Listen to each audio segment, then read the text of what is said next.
Hello बच्चों, आका maths class YouTube channel पर आप सभी का स्वागत है। आज हम सभी बच्चे एक नई सीरीज स्टार्ट कर रहे हैं जिसमें हम लोग इस ईयर बोर्ड एग्जाम 2025 में आने वाले इंपॉर्टेंट क्वेश्चंस का रिवीजन करेंगे, उनको प्रैक्टिस करेंगे। इन सभी क्वेश्चंस में बेटा आप लोगों को मैं आपके इस चैप्टर्स की डिटेल भी एक्सप्लेन करते जाऊंगा साथ में, तो आपके चैप्टर के रिवीजन में भी आपकी हेल्प करेंगे। चलिए टाइम वेस्ट नहीं करते हुए डायरेक्टली क्वेश्चंस पर स्टार्ट करते हैं। फर्स्ट क्वेश्चन है, the greatest number which divides both 30 and 80, leaving remainder 2 and 3 respectively is। हमें अपने ऑप्शंस में से चूज करना है, बट चूज करने से पहले हमें अपने कॉन्सेप्ट्स पर ध्यान देना है कि यहाँ पर हमें वो नंबर फाइंड नहीं करना जो 30 और 80 को डिवाइड करता हो, बट रेस्पेक्टली दिया हुआ है कि एक रिमाइंडर लीव करता है। दैट मीन्स जो नंबर डिविजिबल होगा that will B 30 minus 2 for the first case and that is 28। Second case में रिमाइंडर कितना आता है बच्चों? 3। कितना दिया हुआ है हमको? 3। सो that means it is 80 minus 3 and 80 minus 3 is 77। Now अब हमें ऐसा नंबर फाइंड करना है जो 28 और 77 को कंप्लीटली डिवाइड करता हो, क्योंकि अगर वो इन दोनों को कंप्लीटली डिवाइड करेगा लीविंग रिमाइंडर 0, तो वो 30 और 80 के लिए क्या हो जाएगा? 2 एंड 3 रिमाइंडर को लेकर बचने वाला नंबर होगा। अब इन दोनों को डिवाइड करने वाला नंबर ऑब्वियसली इनके लिए क्या होना चाहिए बेटा? इनका एचसीएफ। तो एचसीएफ फाइंड करने के लिए वो क्या करते हैं? इनके प्राइम फैक्टराइजेशन कर लेते हैं। सो 28 का फैक्टराइजेशन आप सभी जानते हैं, दैट इज 2 इंटू 2, 2 टू ज़ा 4 एंड 4 7 ज़ा 28। 77 के केस में that will be 7 into 11। Okay, इन दोनों नंबर्स में बेटा हमारे पास सिर्फ और सिर्फ एक 7 फैक्टर कॉमन है। सो दैट मीन्स HCF क्या होगा हमारे पास? 7। And yes, 7 is our answer. In this case, in this question, अगर मैं इन दो नंबर्स को लाइक 30 एंड 80 को 7 से डिवाइड करूंगा तो फर्स्ट केस में 2 रिमाइंडर बचेगा एंड सेकंड केस में कितना रिमाइंडर बचेगा बेटा? 3। तो ये हमारे फर्स्ट चैप्टर से क्वेश्चन था। चलिए नेक्स्ट मूव करते हैं नेक्स्ट क्वेश्चन पर। Here it is, if alpha and beta are the zeros of polynomial, we have this polynomial, then find 1 upon alpha plus 1 upon beta is equals to। जब भी बच्चों आप लोगों को 1 upon alpha plus 1 upon beta calculate करना हो तो आप हमेशा क्या करेंगे? इनका एलसीएम ले लेंगे, देन आप you will get that is beta plus alpha upon alpha into beta after LCM. Okay, now in numerator we can put alpha into beta and alpha sorry alpha plus beta and alpha plus beta is equals to minus b upon a. okay, and alpha into beta is c upon a से cancel out हो जाएगा and the answer will be minus b upon c. Now अपनी equation में देख लो बेटा, minus का sign, okay, जो हमारे फॉर्मूले में यहाँ पर है, उसके बाद बी के प्लेस पर क्या लिखा हुआ है? -3। सो पुट -3 एंड सी के प्लेस पर लिखा हुआ है बेटा -7। Minus and minus will B cancel out but this minus will remain, so that answer will B -3 upon 7 and the correct answer will B option D. Okay, easy question था। यहाँ पर हमने यूज किया अपने कॉन्सेप्ट्स को, that is alpha plus beta किसी भी polynomial में किस रेशियो के इक्वल होता है? बी अपॉन ए के इक्वल होता है। एंड अल्फा इंटू बीटा हमेशा किसके इक्वल होता है? सी अपॉन ए के इक्वल होता है। Okay, okay, now moving to next question. If the lines given by 3x plus 2k by equals to 2 and 2x plus 5y plus 1 equals to 0 are parallel। तो first of all, अगर बेटा बच्चों आप लोगों को parallel lines की conditions पता होनी चाहिए। तो पैरेलल लाइन की कंडीशन क्या होती है हमारे पास? That a1 upon a2 is equals to b1 upon b2 and it is not equals to c1 upon c2। ये कंडीशन होती है जब लाइंस हमारी कैसी होती है? पैरेलल। मुझे k का आंसर फाइंड करना है तो मैं फर्स्ट रेशियोज को चूज करता हूं, that is a1, this one is a2, so that is 3 upon 2। b1 के प्लेस पर क्या पुट करेंगे बेटा? 2k and what about b2? It is 5। okay, we will not use c1 and c2 because हमको find करना है k का answer. Now cross multiply कर दीजिए बेटा, सो 5 3 जा 15 एंड 2 जाएगा डिवाइड में, सो 2 2 जा 4, that is your answer for k।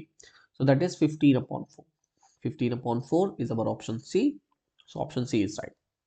okay, and remember this, we have three conditions, this is for the parallel lines, this is for parallel lines, another is for intersecting line which is a1 upon a2 is not equals to b1 upon b2, that is for intersecting, and there is one more line pattern. I hope you know the answer, so you can write it in the comment box what is the third ratio we will use for coincidenting lines. Now moving further, which of the following equations have two distinct real roots. Okay, how will we decide that they have two distinct real roots? तो इसके लिए बेटा हम लोग use करते हैं discriminant, and the formula for discriminant is that d is equals to b square minus 4ac. एंड nature of roots में थ्री कंडीशंस होती हैं. When this is equals to greater than zero, then we will have distinct and real roots.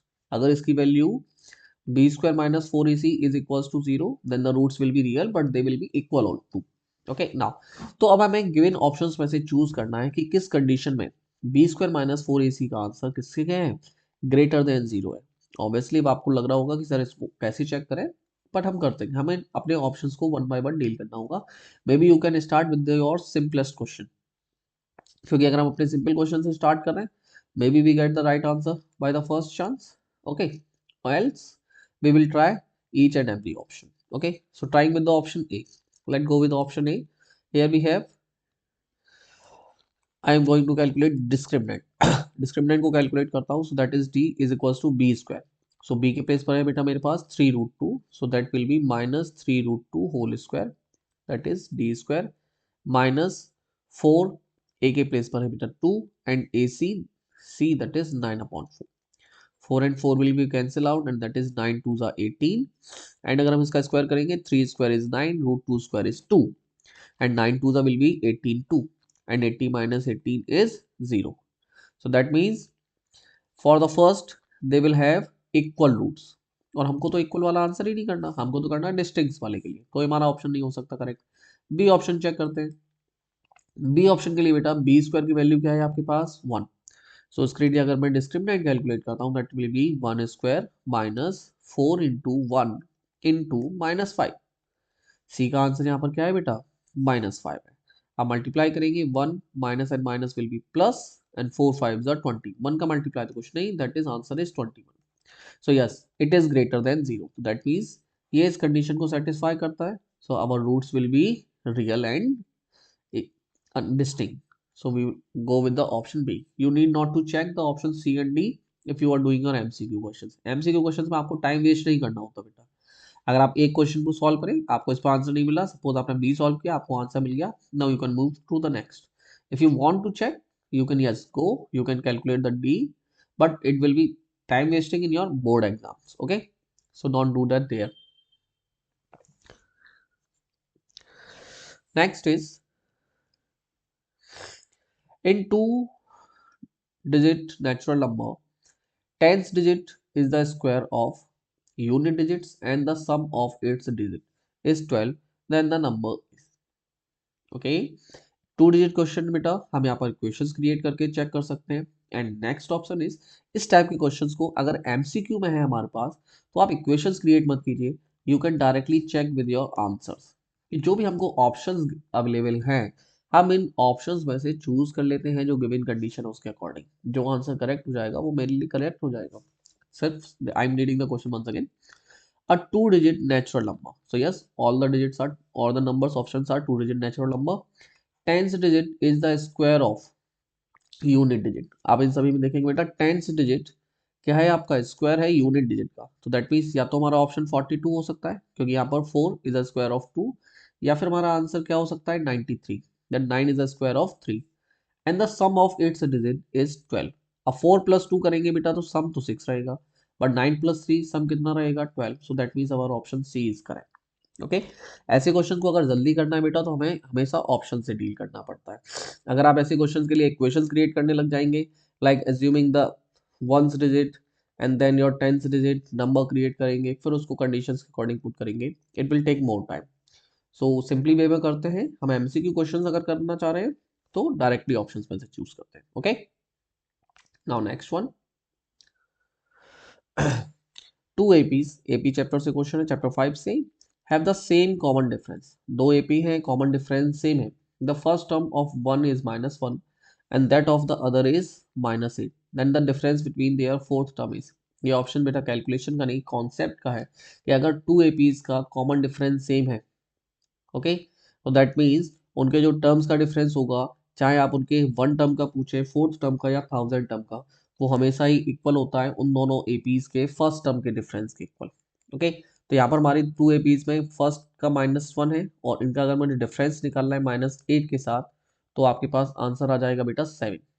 ठीक है, तो हमारी जो 2/4 term है उनमें डिफरेंस हमें मिलेगा 7। यहाँ पर मैंने कैलकुलेट ऐसे किया है बेटा, जो आपका ये माइनस माइनस मल्टीप्लाई होकर प्लस हो जाएगा, सो -1 + 8 एंड दैट इज 7। याद रखिए, चाहे आप उन एपी के फर्स्ट टर्म का डिफरेंस बता रहे हो बोथ एपीज के, या फिर हम बोथ एपीज के सपोज 1000 टर्म्स का भी डिफरेंस बता रहे हो, अगर उनका फर्स्ट कॉमन डिफरेंस सेम है, तो जो उनके फर्स्ट टर्म का डिफरेंस होगा वही डिफरेंस उनके 1000 टर्म्स के डिफरेंस में भी होता है। So the answer is 7 is correct.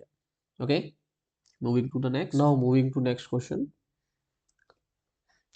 So the question is, in triangle ABC, DE is parallel to BC. So first we draw the figure that in triangle ABC, DE is parallel to BC. So we draw a line, that is this one is DE, which is parallel to BC. Now given information is AE is A unit. So this line we have here is A unit. EC is B units. Okay, mark it. DE is X, mark it, and BC is Y. This one is Y. Then अब हमको इन ratios में से choose करना है। Obviously यहाँ पर ए की value ए देना, दैट मीन्स यहाँ पर आपको साइड्स दी हुई है और ये जो आपको पार्ट्स मिलेंगे ये आपको रिप्रेजेंट कर रहे हैं प्रोपोर्शनलिटी को। प्रोपोर्शनलिटी के केस में हम क्या ले सकते हैं, सिमिलर केस। अब हमें यहाँ पर एक्स और वाई का रिलेशन लेना है, और एक्स और वाई का रिलेशन लेने के लिए हम क्या कर सकते हैं, सबसे पहले हम ट्राइंगल एडीई को सिमिलर बोल सकते हैं टू द ट्राइंगल एबीसी। अब सिमिलर होने का सिंपल सा कॉन्सेप्ट आप यहाँ पे कर सकते हैं, एंगल ए कॉमन है, angle D will be equals to angle B by corresponding angle because DE is parallel to BC. Similar way में angle E is also corresponding to angle C, so they are equal. So that these two triangles are similar. Either by you can say as angle angle similarity, or you can say as angle angle and angle similarity, triple A similarity. Okay. Now these two triangles are similar, so that means their sides will be proportional. अब sides proportional होंगी बेटा तो मैं क्या लिख सकता हूँ, that DE upon BC. Okay, which will be equals to that is AE upon AC. अगर आप इनकी वैल्यूज पुट करेंगे, DE is X, BC is Y, AE which is A, and what is AC, so that will be A plus B. Now अब check, we have this ratio, क्या ये ratio हमारे किसी option से match हो रहा है, first option that x is equals to A plus B, x is equals to A plus B, ये तो नहीं होगा क्योंकि अगर आप क्रॉस मल्टीप्लाई करोगे बेटा तो आपका a का मल्टीप्लाई y से होगा, बट ये मल्टीप्लाई आपका न्यूमरेटर में रहना चाहिए, that x will be equals to ay upon a plus b. Do we have any option here? X is equals to ay a plus b, so option C is correct. Okay, if you cross multiply we have this given ratio, find it ratio, तो इसको use करेंगे बेटा तो हमारा C option यहाँ पर correct. Okay, now next question, in triangle LMN angle L is 50 N is 60। हमें दो एंगल्स दे रखे हैं, one is 50 one is 60, you can calculate the third one. 50 plus 60 is 110, so that means angle M is 70 if LMN is similar to PQR। Obviously find Q करना है। अब यहाँ पर बेटा हमेशा याद रखिए, जो आपका एंगल M है वो किसके करस्पॉन्डिंग पार्ट आएगा, Q के, क्योंकि जिस ऑर्डर में हमको सिमिलरिटी दे रखी है वो उसी के करस्पॉन्डिंग होगा। L का करस्पॉन्डिंग P बोला जाएगा एंड N का करस्पॉन्डिंग R। तो हमें M का करस्पॉन्डिंग Q बताना है और Q की वैल्यू मैंने अभी आपको क्या कैलकुलेट करवाई, 70। So take your answer 70 degree, that's it. Next question, the distance of the point -6,8 from the origin in units is, obviously a distance formula. Distance formula is x1 minus x2 whole square plus y1 minus y2 whole square। किन दो points का हमें distance बताना है बेटा, one is origin, next one is -6,8, so -6,0, coordinate of origin is 0,0, next one is 8 minus 0 whole square। now you can calculate it, -6 minus 0 is -6, square करेंगे that will be 36, 8 minus 0 is 8, square करोगे बेटा 64, now 36 plus 64 that is 100 and the answer is 10। so the correct answer is 10।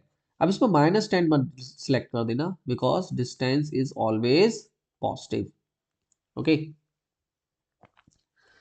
Now the next question and I guess the last question of this video for today. A point on x-axis divides the line segment joining the point this and this in the ratio 1:2, then the point is। okay, यहाँ पर मैं use करना है बेटा section formula x axis divides the point of line segment के लिए कहा गया है। एक्स एक्सिस पर जब भी हमें कोई पॉइंट फाइंड करना है बेटा, तो एक्स एक्सिस पर पॉइंट हमेशा किस फॉर्म में लिया जाता है, x comma 0। A point on x axis divides the line segment joining the points A and B in the ratio this the point is। अब x एक्सिस के पॉइंट बेटा अगर फिगर में देखी जाए तो सिर्फ दो पॉसिबल पॉइंट्स हैं, एक है 3,0, एक है 4,0, क्योंकि ये वाला पॉइंट x एक्सिस पर नहीं होगा, ऑप्शन डी भी x एक्सिस पर नहीं होगा। अब मुझे ये पॉइंट कैलकुलेट करना है। अब कैलकुलेट करने का सिंपली क्या यूज करेंगे बेटा, सेक्शन फॉर्मूला, और सेक्शन फॉर्मूला भी सिर्फ इसके लिए यूज करेंगे, एब्सेस वाले पार्ट के लिए। So section formula obviously we know that it is mx2 plus nx1 upon m plus n। Okay, ratio is 1:2, so that is 1 into x2, x2 is 5, so put it here, plus n is 2, next is 1:2, so n is 2, and x1 is 2, so that is 2 divided by 1 plus 2, so 1 into 5 is 5, 2 into 2 is 4, so that is 5 plus 4 divided by 3, 5 plus 4 is 9, 9 divided by 3 is 3, so our option C is correct here। Okay, thank you for watching। Channel पर अगर आपको अच्छा लगा हो तो like share and subscribe. मैं try करूंगा आपके लिए और अच्छी वीडियोस इस पर लाऊं और आपके लिए नॉलेज फॉर्मेशन